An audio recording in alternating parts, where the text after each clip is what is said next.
Monday, and you know what that means. It is time for another round of Monday Morning Quarterback. Yes, and here to catch us up on what we need to know from the weekend is our own Mike Muse.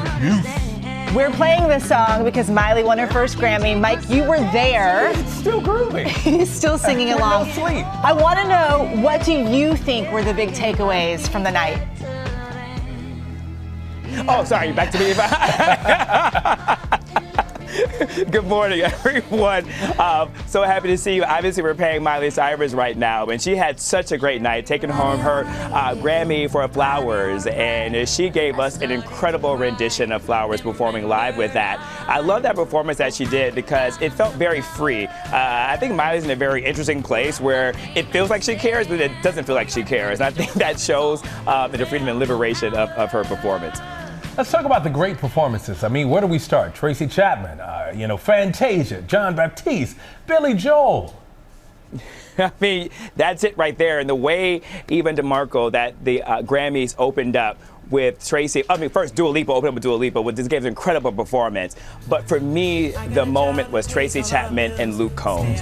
When they started their song, chills came over the arena and chills came over me. And I don't use that lightly. I'm not one of those people that get chills often. That one was chills in the arena. It was a stillness that was there. What I loved about that performance is how intimate it was between the two of them. You saw this very much mutual respect. And what I love that you saw Luke Combs being so deferential. As you both know, there was a lot of controversy in the beginning when this song came out. And so to see the two of them on the Grammy stage together performing, being deferential to Tracy Chapman, and they looked like they were enjoying the moment. That was so powerful, and that was such an emotional takeaway. And then seeing Joni Mitchell, wow, 80 years old, performing at the Grammys. And what was so great that her performance was very quiet, but it was still so loud in the arena. That can make sense. That's what you have, talent and artistry at its finest, that you can do a very reserved, subtle,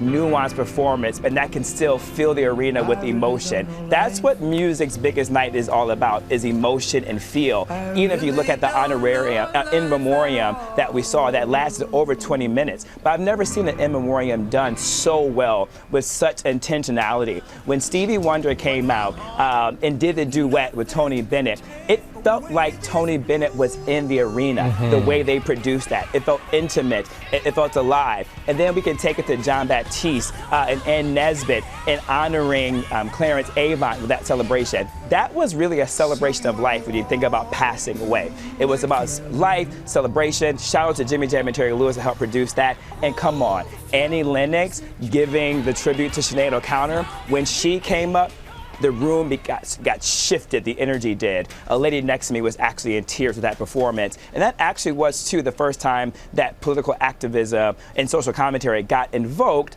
when Annie Lennox offered a ceasefire. Wow, and and Mike, we can't let you get away without talking about the one who was honored that night, Jay-Z, the man himself. What did you think of his speech? His speech was powerful, and his speech was needed.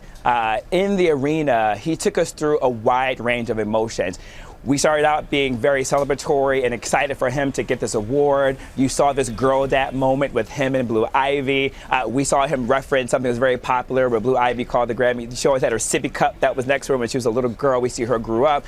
But then he really leaned in to statements, and the room got really still. It almost eerie in terms of how much everybody was hanging on to his every word. And he challenged the Grammys. He said, how is it that my wife has 32 Grammys, the most award-winning Grammy artist, and yet does not have Album of the Year? He said there's a problem with that. What he also too said that I enjoyed was that a lot of people have not been considered for the Grammy. A lot of people have not won the Grammy. A lot of individuals have protested, particularly within like the rap community and some members of the pop community.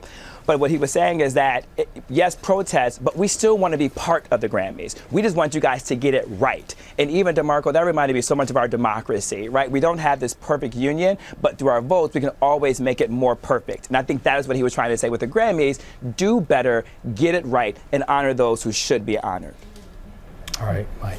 Thank you so much, and hope you get some sleep. We know you haven't gotten any sleep yet. You still look good.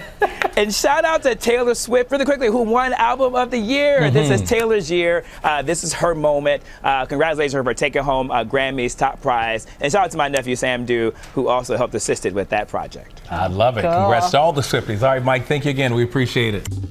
Well, hey there, GMA fans. Robin Roberts here. Thanks for checking out our YouTube channel. Lots of great stuff here. So go on, click the subscribe button right over here to get more of awesome videos and content from GMA every day, anytime. We thank you for watching, and we'll see you in the morning on GMA.